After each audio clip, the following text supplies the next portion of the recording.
अरे जीजा जी, मैं इतने दिनों से आपको इशारा दे रही हूँ, आपको कुछ समझ में नहीं आता क्या? आपने तो हद ही कर दी। सब कुछ समझ में आता है मुझे। और तुम मुझे 6 महीने से इशारे दे रही हो, समझी?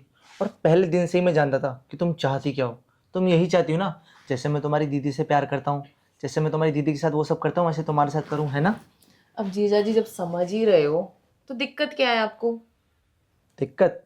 दिक्कत ही दिक्कत है। अरे एक बात बताओ, इस घर में ना मैं, तुम और तुम्हारी दीदी रहते हैं, ठीक है? और तुम्हारी दीदी एकदम पतिव्रता नारी है। और मैं ओहो। अगर उसको धोखा दूंगा तो कल को मेरे साथ वो धोखा देगी, तो मैं वो सब चाहता नहीं हूँ। इसलिए मैं कुछ गलत नहीं कर रहा ताकि वो कुछ गलत ना करे, समझी? अरे जीजा जी, कभी हमारी तरफ भी देख लो।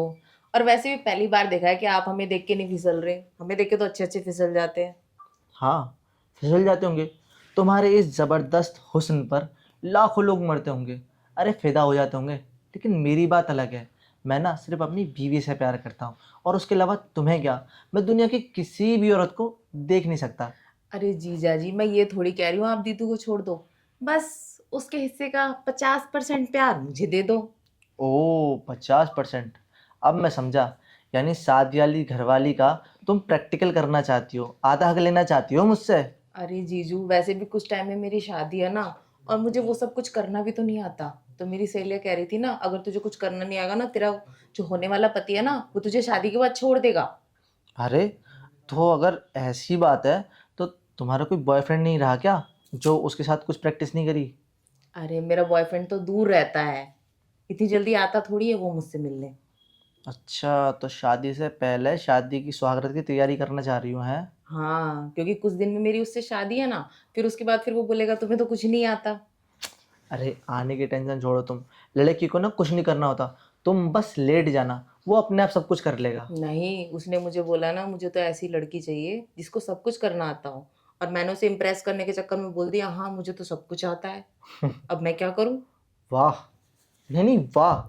पहली बार ऐसा कुछ सुन रहा हूँ कि लड़का कह रहा है कि मुझे प्रोफेशनल लड़की चाहिए, मुझे ऐसी लड़की नहीं चाहिए जिसको कुछ नहीं आता हो, सीधी शादी नहीं चाहिए। वाह रे वाह, 2024 ज़माना क्या बदल गया है। वही तो, उसको वो लड़की चाहिए जिसको उसे अच्छे से खुश करना आता हो। और मैंने उसे बोल दिया था, मैं ना तुम्हें अच्छी तरह से खुश कर दूंगी। पर जीजू, यहाँ तो मुझे खुद ही कुछ नहीं आता। वो तो मैंने उसको इम्प्रेस करने के चक्कर में बोल दिया। अब मैं समझा। चलो फिर, एक बार को मैं सोच भी लूँ कि जब तुम्हारे पति को कोई एतराज़ नहीं तो कर भी लेते हैं। लेकिन फिर एक बात बताओ कि अगर तुम्हारी दीदी को ये पता चलेगा, और तुम्हारी दीदी ने साफ कह रखा है मुझसे, जो तुम करोगे मैं भी वही करूँगी, और मुझे बर्दाश्त नहीं है कि मेरी बीवी को मेरे अलावा कोई और भी देखे भी। अरे मैं ये कह रही हूँ, दीदी को पता कैसे चलेगा? और वैसे भी दीदी ना 2 दिन के लिए तो मायके गई हुई है, और 2 दिन से पहले तो आएगी नहीं। 2 दिन में बहुत टाइम है हमारे पास।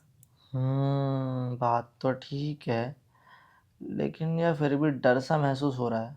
देखो जीजू, अच्छे मौके ना बार बार नहीं मिलते। अब फिलहाल ये डर है ना, अपने मन से हटा दो। अच्छा। और बार बार मुझ जैसी लड़की आपको ये मौका नहीं देने की।